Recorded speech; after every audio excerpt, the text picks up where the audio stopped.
It's very quiet. I know. I was thinking the same. That's not I normal. think that we should record the quiet for just one more second, and now I think we should have a conversation, Michael. All right, Jeff.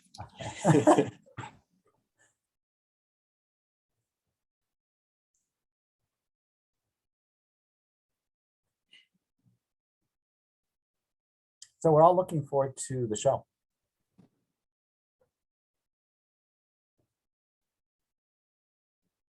Oh, we're in. We'll be starting in a few minutes if anyone's already logged in.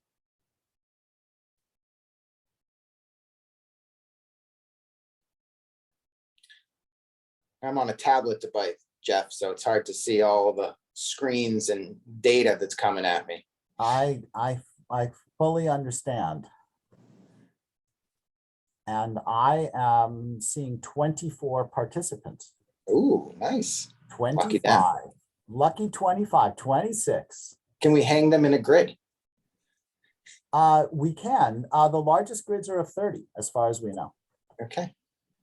And we're getting close to 30.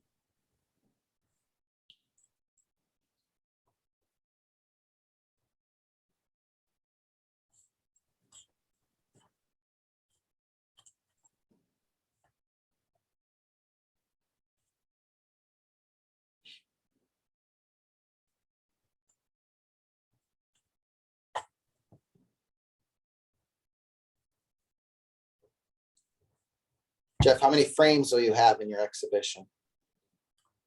Oh, that's a very good question. Hundreds. Hundreds. I mean, some of the typologies have 30, 24, many have 15. Yeah. You know, so the registrar is keeping track of 300 to 400 objects. Yeah. Yeah. Yeah. I didn't tell them up front what the show consisted of. I just said it's about 120 works of art. Works. Yeah. Works. Yeah. Yeah. Don't get them mixed up. No. No.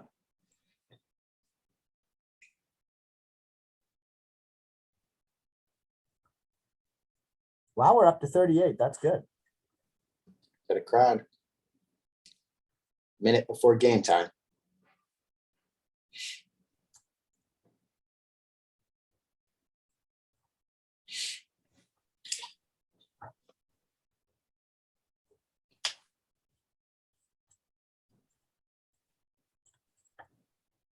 It's 4 o'clock now, Jeff. We'll start in 2 minutes. Great.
Welcome, everyone. Good afternoon. It's the eve of the AIPAD Photography Show. I'm Michael Lee. I'm the president of the Association of International Photography Art Dealers. With me in the background is Arnika Dawkins, the chair of our education committee. AIPAD Talks brings together prominent curators, artists, collectors, and writers to discuss the thought-provoking ideas, new trends, and unique processes involved in the medium of photography. AIPAD Talks starts conversations that leads to understanding, inspiration, and action. For this talk today, I ask that you please submit your questions in the Q&A section of the Zoom talk. Also, I'd like you all to know that this conversation is being recorded and will be posted on AIPAD's website in future time. Today, I would like to welcome 34-year veteran of the Metropolitan Museum of Art, batting right-handed, the Joyce F. Menschel Curator in charge of the Department of Photography. It's a pleasure to have Jeff Rosenheim here and talk about his forthcoming show on Bernd and Hilla Becher and the precursors that led to this work. I welcome Jeff Rosenheim. Hi, everybody. Thank you, Michael, and thank you, everybody, Arnika and your team. It's a pleasure to talk about some artists that I've been interested in all of my sort of adult life. And Michael gave me a prompt many months ago to think about the 19th century precursors and early 20th century precursors to the Bechers. Our show opens in the second week of July, on July 15th, and I hope you will all come. It's taken many, many years of COVID time and before COVID time to put this on. And before I go any further, I want to thank my colleague, Virginia McBride, and my former colleague, Doug Eklund, for helping create this exhibition, and our partners in Germany as well. So I'm going to share my screen, and then someone's going to tell me that everything is visible. And does that look good? Michael, are you seeing it? Jeffrey, yes, I am. Okay. So on the screen right now is a book, actually. It's not a work of art, except it's kind of an artist book. It was published in 1970 by Bernd and Hilla Becher, who are the renowned German artists who changed the course of 20th century photography. They worked as a rare artist couple team, and they developed a rigorous practice that focused on pretty much a single subject, which was the disappearing industrial architecture of Western Europe and North America that fueled the modern era and, yes, a couple of world wars. Their seemingly objective style looked back to 19th and early 20th century precedents, but it also resonated with the kinds of ideas, the serial premeditated progressions of minimalist art, minimalism, and conceptual art of the 1960s and 70s. And they were fellow travelers with those artists like Saul LeWitt and Carl Andre, and their work somewhat challenged the gap, the perceived gap between documentary and so-called fine art photography. They worked with a very large view camera, and they made pictures just like this. This is a water tower in Belgium. It's a work in the Met's collection. And I think you can see very clearly, even in the PowerPoint presentation on whatever device you're looking at, that they made kinds of portraits that are kind of flawlessly sharp. And they're aglow with striking engineering and construction details in the subjects that they were interested in. And unlike most photographers, they preferred working on overcast days rather than bright sunny days, which tended to obscure their subjects' details. And they wanted to make an accurate description of the form and the function of the buildings. And they weren't scientists, they were artists, but they treated their subjects somewhat like botanical specimens, carefully eliminating any suggestions of scale to be able to compare forms like you see here in this picture of gravel plants. What crazy building forms. This is from the great collection of Arthur Walter, a German collector. He grew up in Ulm, which is a gravel district of Germany. And I think it's a fantastic set of buildings that have a particular shape and form. We're seeing their silhouette and their details. And I think you'll see in our exhibition a wide range of objects that delight the eye and make us wonder what they're for. And I think this is one of the great pleasures. So if I have more than just Michael's approval, I'm going to work backwards in time. I'm going to get our feet wet, look at some of the works in the exhibition, and then I'm going to look at works that led to it. Not exactly directly, but somewhat structurally, compositionally, intellectually, and conceptually. So here we go. Put your seatbelts on, and we are going to run through a set of slides. I want to leave time for us to be able to have a conversation at the end, because the work is, I think, quite provocative. And so here we're looking at a set of gasometers or gas tanks. Now these store gas. And I actually had the pleasure of looking at this typology at a gallery in Berlin from which we acquired it for the Met's collection with Thomas Struth. And he told me something that I hadn't really understood, which is that these objects rise and fall. They are, the exoskeleton holds them, but they are like cylinders within cylinders. They rise and fall. And I think the way the Bechers worked is they collected these pictures over decades. You can see that the range in dates is from 1965 to 1992. In other words, this wasn't put together until years after they started photographing it, which means that they had to establish a style, a compositional style, a technique that they had to have in mind at the beginnings of their career of working together, which was in 1959. And that they could use in a kind of factory of images way to put things together into new and unknown forms. And so here we're looking at this sort of symphony of industrial forms. But they also like individual objects. So this is a cooling tower. So part of steel mills, they heat up water the water is heated up in the production process of steel, and it moves in and out of the factory and is cooled down through gravity and other forms. And for me, this is like some weird a wooden giant's hat that is just sort of growing like a mushroom on the ground. It's like this crazy building.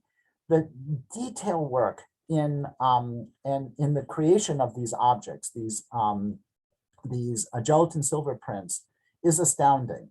It's as professional as any scientific photographic project, and yet they were artists. They were also challenged by the fact that they had to get permissions to photograph some of these factories. This is at the great Concordia factory in Oberhausen, and one entire room of this exhibition that we've been working on for years now is just of a complete documentation of a plant, the Concordia plant. So you're going to see this as an individual picture and as part of a family of images.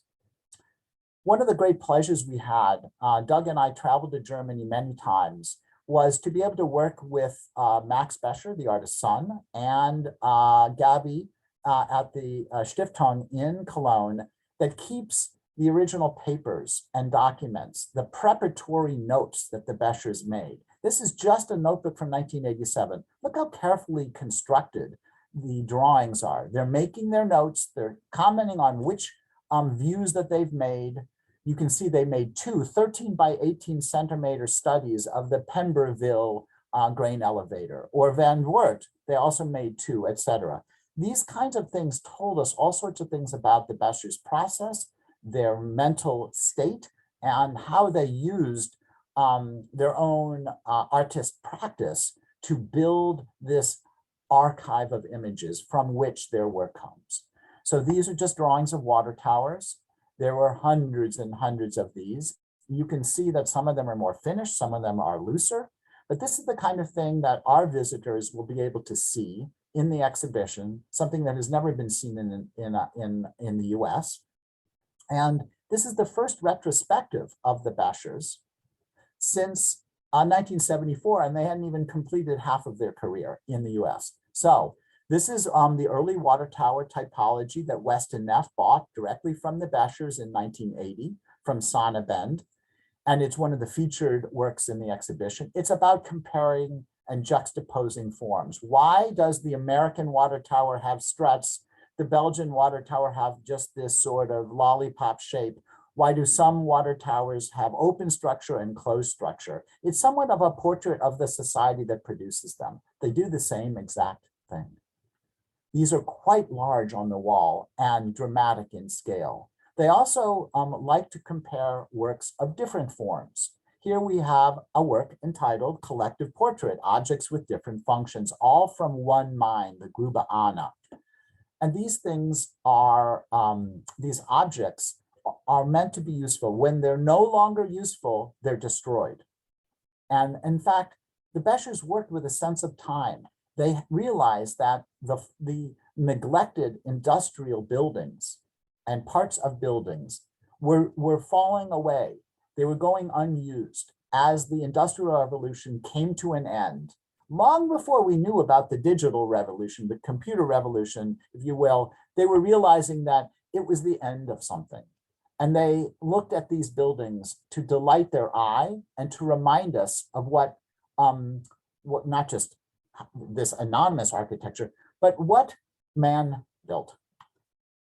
They also experimented with different ways of telling stories. So this is called a 1 and 9 diptych. And these are extremely rare. And you can see that what we have is the individual and the society. These framework houses from the Siegen district, where Bernd Becher was from, were the vernacular form of the era. And these are what they call the house within house form. So you can see on the left, the image appears in the image to the right. And those are copies of a grid of 9. So they were experimenting with this in the 60s and early 70s. And I love this, this diptych, but also it reminds me that these are really portraits. So the tension between the individual and the society is always what we suffer from. How are we alike and unlike our siblings, our family members? And many people think that their real work is a kind of portraiture. And I think you can even see it here in this tremendous work from SF MoMA that was in Don and Doris Fisher's collection, the great collectors that support the museum in San Francisco. And here we have a certain set of winding towers that have a lot of both exoskeleton showing and the sort of house form being part of it. So around the world, winding towers, this is pulling materials, coal in this case, out of the ground. And the Bechers collected them. They were like curators of the industrial landscape. This is the largest work in the exhibition. This is a 30-part typology of the biggest buildings of the industrial world, which are blast furnaces. This is really the crescendo of the exhibition, is the room that includes these objects. I'm going fast because I want to get to the precursors, but they also did something interesting. When possible, they photographed a building in the round.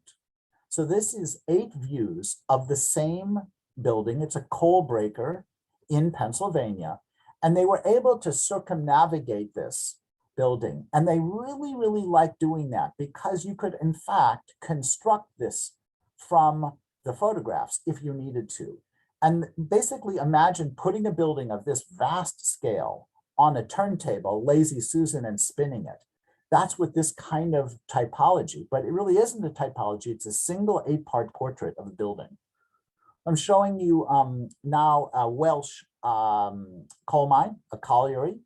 And they were very, very interested in those places like in Wales that had long ancient histories of mining. And this Welsh community in the 1960s was in great pain because eventually the Thatcher government was going to eliminate coal mining from a public perspective. And it was a great strain on the community. The question is, which side were the Bechers on? Were they on the labor side or were they on capital side? They were on neither. They straddled the distance. They were observers. They did not photograph the miners, but the work that the miners did, you can see in the lower left, there are actually 2 figures.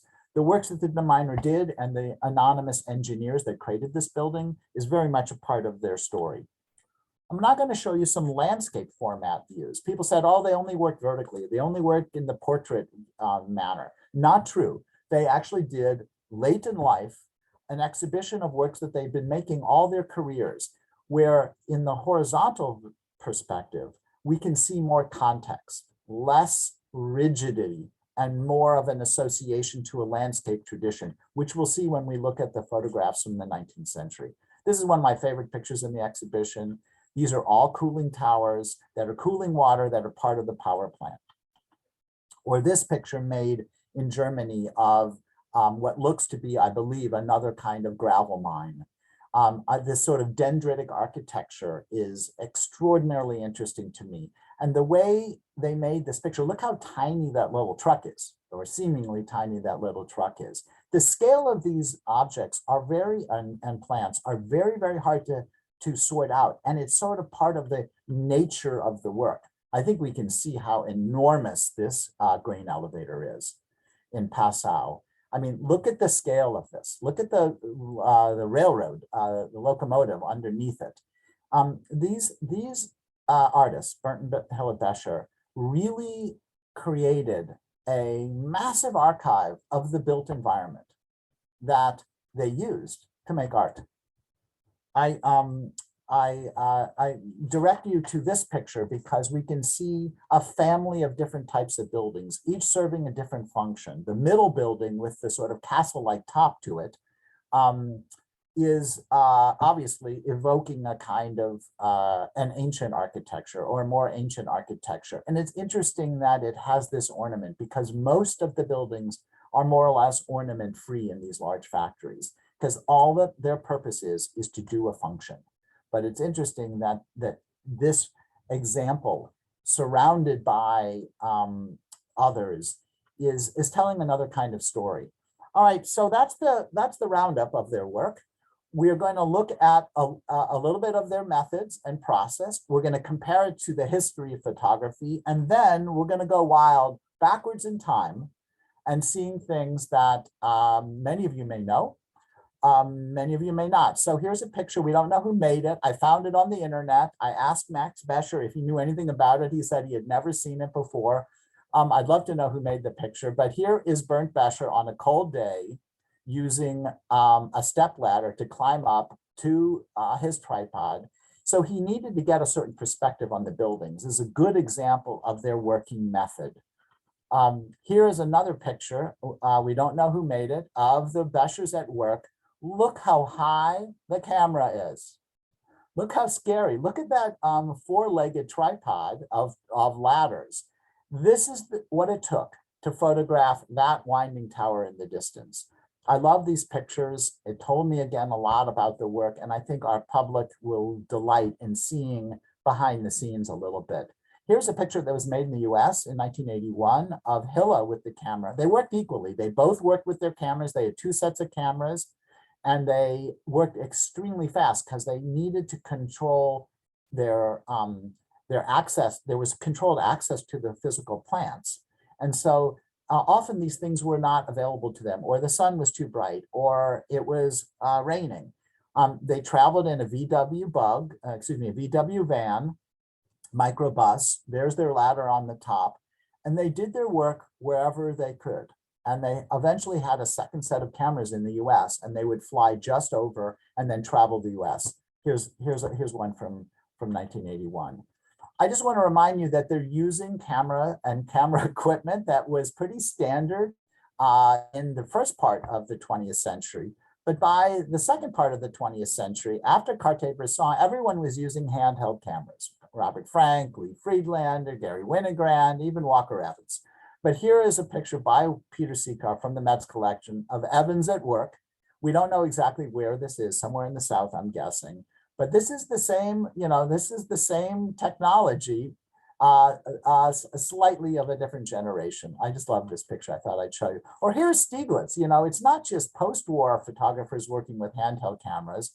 This is a snapshot, we don't know who made it, of Stieglitz at work with a big old Graflex using the bridge structure. It's pretty dangerous, I'd say. It was then used, or another version of it, as symbolically, of course, for the photo secession sort of promotional image, icon, if you will. And I think you can see that there he is with the Graphics. I think it's a creative license here, but Steichen drew it and made it, and that's his hand in the photo secession title. I just thought you guys would get a kick out of it. But of course, you know, this is the techniques. The Becher's techniques were the techniques of the beginnings of photography. And I thought for AIPAD, I'd just bring this out. This is the whole history of photography in one diptych, attributed to Talbot of the Reading establishment, which was set up by Talbot to be his atelier. So they're printing in the sun. We have one camera making a portrait, one copying an engraving, one copying a sculpture, and then printing the pictures. This is, of course, with no shutters on their cameras. So I just wanted to play that out, and then we're going to go backwards in time. So obviously, for those of you who know 20th century German photography, the artist probably closest to the Bechers that worked with the same kind of technique was Albert Renger-Patch. And this is a work of a winding tower. The pictures by Patch are generally lower perspective, looking up, trying to make a kind of monumental picture, which the Bechers were not interested in. They tried to work as much as possible, looking at eye level, so that they could compare different objects from different places. Here's another view by Renger-Patch that's more of an eye level view. You can see that it's not that the Bechers were the onlys to photograph industrial forms, but they were done for different purposes. And the Renger-Patch archive is extraordinary, and I highly recommend examining and making a comparison between Renger-Patch's work and the Bechers. It's a very fruitful lesson, and it's well described in the book in one of the essays. A little bit in American history, we have a work by Wright Morris, who was very interested in Midwestern grain elevators. He was so interested in the form, he didn't even want to have you read it, and he printed it backwards. So in Gano, which is the name of one of the grain elevator companies, is backwards, but it's a terrific picture. But again, look at the sunlight. The Bechers never wanted to photograph with this amount of sun. It was not part of their story. They were not trying to make dramatic pictures. I love Wright Morris's work. I think he's a terrifically talented and underappreciated picture maker. Just to let you know that there was a relationship in the work between Evans and the Bechers. Here at the Met, we have his archive, and I highly recommend that you use our resources. All pretty much 20,000 photographs are available. This is a view down the street in Bethlehem. Bethlehem, the steel mill is pretty much all gone today, but the Bechers did photograph in Bethlehem. And Evans made pictures also in Alabama, as did the Bechers. And I'm just showing workers' houses in each of these cases and their proximity to these huge steel mills. And these are very important pictures for Evans, and were well known by the late 1960s by Bernd and Hilla Becher. They probably knew less well this terrific picture in Michael Madison and Judy Hochberg's collection, a very well-known picture of the Armco Steel Factory. You're wondering why I'm not showing Sheeler. It's so overseen. I'm just thought I'd bring out some great pictures that are not in the Met's collection. But again, it's monumental, it's monumentalizing, and it's turning these stacks into a kind of symbol in a way that the Bechers did not do. This is a set now of postcards. The postcard photographers were photographing the industrial vernacular all around the world. I'm particularly interested in postcards. This is a series of a progressive set of grain elevators in North Dakota. And someone has written the names of each of the owned grain elevators. I like this progression. I think you can see the relationship between the railroad and the grain elevators. And these are sort of the American landscape is rich in this material. I grew up in Missouri, and when we traveled west by car, we would see these all the time. They're fantastic objects, and they're enormous. I think you can see in the scale. But it's not just real photo postcards, but the story from the teens and the 20s and aughts of postcards, which were very popular. And they were part of this sort of unheralded American scene. Optimism is in this picture. Those of you know that the MFA in Boston has a show from Leonard Lauder's collection of real photo postcards. I highly recommend that exhibition. It's on view right now. I'm going next week. But these printed cards were sold in 5 and dime stores. Who would want to send a picture of blast furnaces and stoves from the US steel plant in Duluth? I don't know, but they were sold. They were printed by the Kurt Tike Company, or this great one in Wisconsin. These are the kinds of buildings that the Bechers photographed. They're well represented in our exhibition, but there is a tradition of photographing and recording these forms. Likewise, cyanotypes. Cyanotypes are just iron salts, but this is a great picture that's in Jennifer and Flip Meritz's collection. That's a promised gift to the museum that came from Willie Schaefer's collection. This is one of the masterpieces of 19th century American photography. I think you know where I'm going with this, because it's like, what in the world is this building? What is it doing? Is it being built? Is it completed? I have no idea. I don't know anything about it. That little number in the right-hand corner might tell us. I'm going to be doing research in the next few years on this collection and doing a big show from it in a couple of years. More on that later. This is a picture also in Willie's collection, still in Willie's collection. It's of a German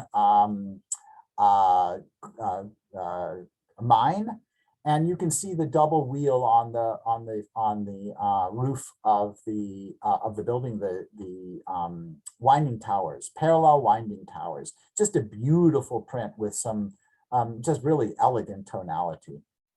This is work in the Met's collection. I just want to point out that cyanotypes were a quick and dirty way of making pictures for all sorts of things. Henry Bossy was a engineer who also was an amateur photographer, and he photographed the bridges and the control of nature along the Mississippi, just north of where I'm from in St. Louis. And these are a set of pictures that I think are, again, unheralded masterpieces of the industrial vernacular. One of my favorite artists, and I think many others, is Carlton Watkins, who did obviously work for industry, but he also made terrific pictures of the greatest trees in the West. This is in Menlo Park. I think his tree pictures are super important as we think about the loss of nature and this idea of building an archive of the trophy specimen trees. This is the Pacific Madrone tree. This is in MoMA's collection. When I first saw it in the 1980s, it's like, wow, I've never seen another copy. I wish there was one. Any of you out there who have one, give me a call. Don't give Michael a call, give me a call. This is a great Watkins in the Met collection. This is a picture about the mill, but it's about the relationship between man's work and nature's work. It's about the connection across that isthmus, if you will. This is the Red Star Mill. The railroad comes down, drops off its goods, goes into the mill, then the mill feeds the steamships that take it to San Francisco. Thomas Johnson. We are ready for a Thomas Johnson monographic exhibition. I'm hoping the National Gallery is still doing this. This is a work in the Met's collection. If it doesn't evoke Watkins and Becher, I'll make you look at it again. Johnson's work of the industrial vernacular in the States is just stunning. This is one example. This is in the National Gallery of Art's example. I so wish I had this building. It just reminds me of the Bechers in a very specific way. And this is in Michael Madison Judy's collection. This is in Pennsylvania as well. 1860s, we're working backwards in time. Another great work by one of my favorite photographers, Civil War photographer. He was a captain. He was also a superb picture maker. This is in Beinecke's collection at Yale. Windmills. windmills are industrial objects. They are, masterpieces. But in this picture, we see warehouse buildings, which the Becher's photographed. We see water towers, which the Becher photographed, and windmills, which they did not photograph. But I love this picture. And I think many do as well. We're still working through the 1860s, which is the great era of the collecting of topographic and industrial forms. You all well know that Marville was hired by each of the arrondissements and the city of Paris to photograph the street furniture, including lampposts. And I just show you a few of my favorites. This lamp hanging down from that wonderful tendrily fiddlehead fern sprout, a typical standard lamppost on the Rue de Rivoli, a work in the Metz collection where you can see the pedestrians and the road traffic in the distance, and this unbelievable picture from the Hotel de Ville. Becher's were thinking in a different way than Marville, but they were using the same kind of techniques, making and understanding the sculptural value of the built environment. The Becher's noted that among their favorite 19th century photographers were the Bisson frères. And I just show you two examples of their work. Here is a figure looking at the lintel and the detail on this doorway in Bourges, or this picture in Italy of an unbelievable building. This simple description with perfect calibration is a part of the language of photography, that strain of realism that so many of us love and find critically important to our appreciation of the medium. Felix Thénard was a terrific engineer and photographer working with paper negatives. He worked in Egypt along the Nile. This is a work in the Metz collection of the Temple of Edfu. And I only show this now because although he didn't work in a typological way, and this is not an industrial building, there is something about the way the picture is put together, the composition, that allows us to see the building in its landscape and to understand perhaps a little bit of its form, even though it was in decay, and that the desert has taken it over. This is a daguerreotype, an early industrial scene of a factory in a private collection. And I would love to hear from all of you out there. If you have any industrial cased objects I am collecting, the museum is interested, give me a call. We're going back to the beginnings of photography. Why do I show articles of glass? One, it's one of my favorite pictures because it's about typology. It is Talbot's collection of cut glass. He did make this picture and suggest that with articles of china and articles of glass, one of the uses of photography is if someone broke in to your house and stole something, you'd have a record of it. But it's also about comparing a form. It's about like and unlike objects. It's about the visual pleasure of, with one exposure, capturing something that it would have taken a draftsman weeks to record. And I think that the Bechers in their work were very, very interested in allowing us to, with their archive, with their collection of images, to revisit the known world. And I think Talbot was interested in that as well. Of course, another cyanotype artist, Anna Atkins, was collecting all the forms of British algae. The history of British algae was a printed edition that was unillustrated. She decided that she could illustrate it with cyanotype impressions. And this is an album in our collection of where the sheets are the actual forms. And I really like showing this because the Bechers were interested in science. They were interested in the use of image making to identify the real world in a very specific way. And I don't think they spoke about Atkins so much as they spoke about artists like Blasfeld and others, but they remind me these cyanotype impressions remind me of their cataloging of the known world, which is so characteristic of the Bechers. I promised you we were going backwards in time, and we're all the way to the 17th century. My slide talk is just about to end. And here we are in Rembrandt's view of Amsterdam, which is not very far from Cologne, where the Bechers lived, and are between Dusseldorf and Cologne, where the Bechers grew up and worked. I just want to show you, here we are back to windmills. You can see the progression of windmills. I just did a detail of this. And it's this repetitive form. It's an industrial object. It is pulling, in this case, water out of the ground. The Bechers were about extraction of resources and the creation of other resources from the ground. And I will just close with one picture that is actually in the catalog, but not in the exhibition. It's in Saul LeWitt's collection of a set of factory buildings. And it's a formal comparison, but it does remind me of a way of thinking about, and I did not crop this picture. This is the crop from the Bechers. It just reminds me of how the language of photography is actually connected to the language of realism. And here we have it. Here's my last slide. Michael's now going to be the Q&A query person. I'm going to stop screen sharing. And this is my recommendation to all of you to come in July, August, September, even October to see our exhibition. It's taken many of us, Doug Eklund, Virginia McBride, my team, years to put together. I want to thank Max Becher. I want to thank our colleagues at the Stiftung in Cologne.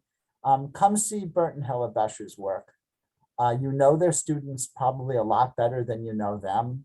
They're students at the Kunstakademie, Thomas Struth, and others. Come see their work. It'll change your idea of this language of photography. So I'm going to stop sharing my screen, and thank you all. Jeff, thank you so much. I just couldn't be more excited for this show. I mean, it really hits on everything that I love and have been taught, and it's going to be amazing. I will lead off the Q&A. The first thing that comes to mind and that I see when I look at their work is that it spans kind of a more modern technology and change of printing. And I'm wondering how they approach printing, because there's a huge range of papers that they use, sizes, boards, all kinds of stuff. And sure. I'm curious how they dealt with that, because they also wanted like such sharp and detailed pictures. Yeah. Well, thank you.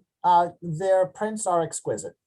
They work in different sizes, that's true, but they're all gelatin silver prints. They used active paper mostly. They were mostly printed by Hilla Becher. They made their typologies over time, so they were mixing different ages of prints. Right. So, and as they made new pictures, they could expand the number of, sometimes they only had a typology of 4 or 9, because they didn't have enough of the elements. And then they would travel and see something and then add. And so those typologies expanded, but since it also expanded over time, they needed to make sure that the presentation of the physical objects, the pairs, or as many as 30, had to have the same tonality. That was a big effort. It was an industrial practice. They also ferrotyped every print. Those of you remember how to do this, you have to take a print and you put it through another device and it adds a shine. It's kind of shines the gelatin surface. So it is a miracle. The quality of their production and technique is astounding. Wow, amazing. Our first question, did the Bechers make their sketches of buildings before, during, or after they photographed them? A little bit of all of that. When they were on their way to photograph a coal mine, they might see a water tower as they're driving by. They would make a quick sketch in their sheets of paper, in their index card sheets or in a notebook. And then they would record the mile marker wherever they were and make a little sketch. If they had time, they'd pull over and make a Polaroid. And in the exhibition, we have both sketches and Polaroids. And then they would put them together in notebooks with like forms and then revisit it later. And then when they were there, they would often make a Polaroid, which helped them do various things, so, or a drawing. And they often got there and the lighting was not right. You know, so that was just part of their wonderful problem. They had to solve that. And so their archive is filled with their process materials, which reminds us how hard it was for them to do their work. And they did it for, 50 years. It's remarkable and notable, and it distinguishes the work from others. Jeff, did the Bechers collect other objects? Like were they collectors of any kind? I mean, and they're such archivists in themselves and their work. Did they have other collections? They had collections they had minor collections, I would say. There are some, like Walker Evans was a huge collector. Right. And it's part of, the nature of that archive. I don't think the Bechers were like that. Their library is intact, it's full and rich. They collected postcards. It's a deep collection of industrial postcards. They collected some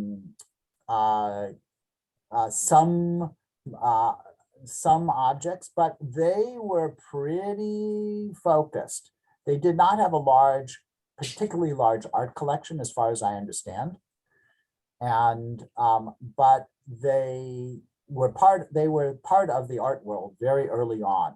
That first slide I showed was their 1970 book that launched them. And I think that they were well known within the art community, the conceptual art community, more than they were known in the photo community, to be honest, at the beginning of their time. Sure. Jeff, is the museum publishing a book of this collection? Yes, it is. And the book was printed in Italy. I haven't seen it yet. It is on a slow boat from Italy coming into the port of New York, I hope by the beginning of July. And it includes 4 essays and a long interview I did with Max Becher. Virginia Heckert from the Getty wrote the intro essay, and Gabby Conrad-Scholl wrote the essay on the Becher's work at Zecca Concordia, the entire plant.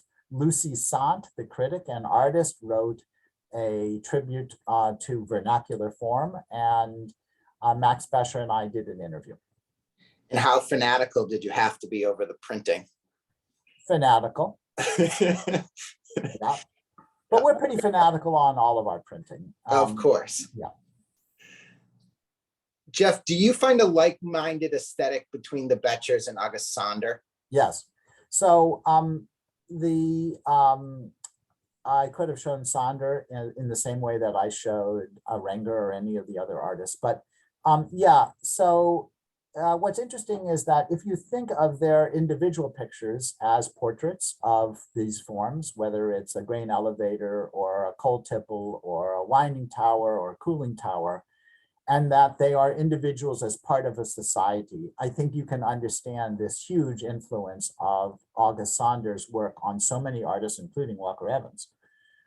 What's interesting is that Walker Evans may have been more influenced by the Sanders than the Bechers, and the Bechers might have been more influenced by Evans than by Sander. It's a very interesting story, but yeah, and it's interesting that August Sander grew up kind of close to where Bernd Becher grew up. So there must be something in the water, the air, the experience, or they're just like-minded individuals. Jeff, did they have a taste for any specific ones of their students' works? They have so many accomplished students. Right. So, between Gursky and Roof and Candida Hoffer and Thomas Struth, no, I think they were just the right kind of professors. They encouraged all of their artists, students, to do their best work. I think they provided a grounded ideology on what is the role of the artist in our society and how you be, what you have to do to be an artist. But I think they allowed their students to go whichever way they wanted. I mean, one of the first things that they had to make a decision about in the 60s, long before they were teaching the so-called Dusseldorf School or Becher School of Photography, they had to make a decision whether they were going to work exclusively in black and white or color. And they chose black and white for very specific reasons. But most of their students, I would say that almost all of their students, work in color, eventually worked in color. And that was inevitable, long before digital tools. And they also did not exactly photograph the industrial world. They photographed different parts of the man-made world and different parts of the human world. Jeff, did the Bechers take commissions similar to, say, Gabriel Basilico? I do not believe so. None of the pictures I have shown and none of the pictures in the exhibition were commissioned. I do not believe they did. I think some of their work was used within the mining community for their own purposes. They were obviously had to get permissions to go on site often, but they did not, there was no influence on them. The thing that annoyed them the most was when an engineer said, I know where the best view of this factory is, and they would in fact not take them to where they needed to go. And then the light would change and all that. So I think they like to work independently, but they had to work within the system enough to get access to these facilities. Makes sense. Jeff, did they ever photograph workers? There are workers in the pictures, very few. They felt like others were doing that, including August Sander before them and other picture makers. Their idea was to look at the sculptural form of the residue of the Industrial Revolution, the neglected forms.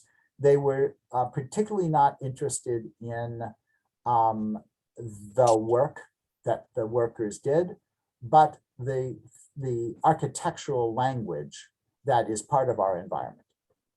Thank you. Jeff, this next question. Were the Bechers influenced by particular films or filmmakers? What springs to mind, The Foreign Correspondent by Alfred Hitchcock, i.e. windmill interior scene? Yeah. First of all, I just want to say I didn't meet Bernd. I met Hilla at the very end of her life. I cannot confirm that they were particularly interested in the film tradition and the film language.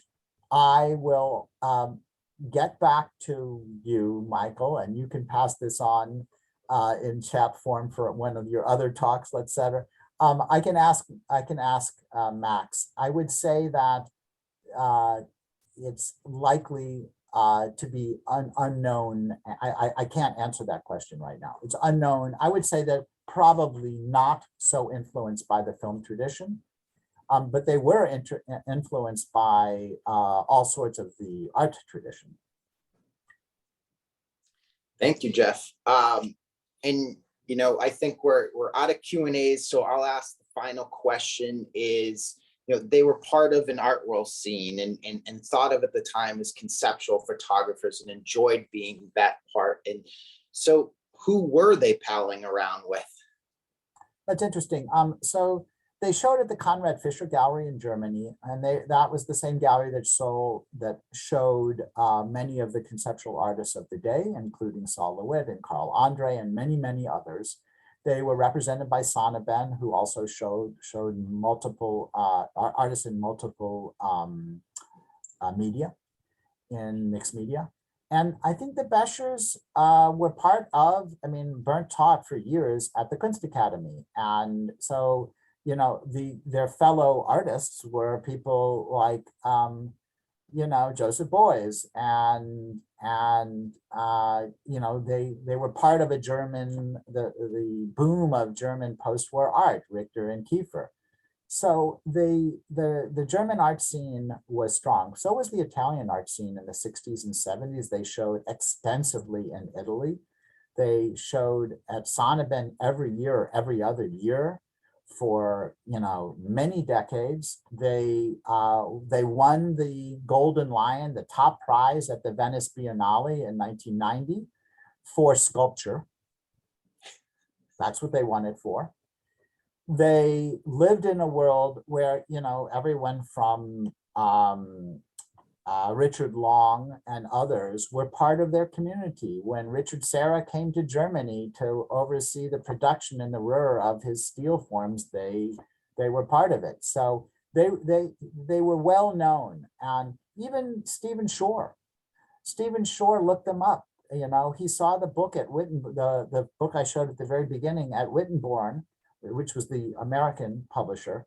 And they were part of this language, and there was a great crossover of artists across disciplines in the 60s and 70s, and the Bechers were in the middle of it. Awesome. Jeff, thank you very much. That was just perfect for our AIPAD audience, and I think ties in a whole lot of what we'll look at tomorrow and this weekend. And I really very grateful for your time. Thank you. Well, thank you very much, everybody. Thank you. Have a good rest of your day. See you tomorrow. Thank you so much.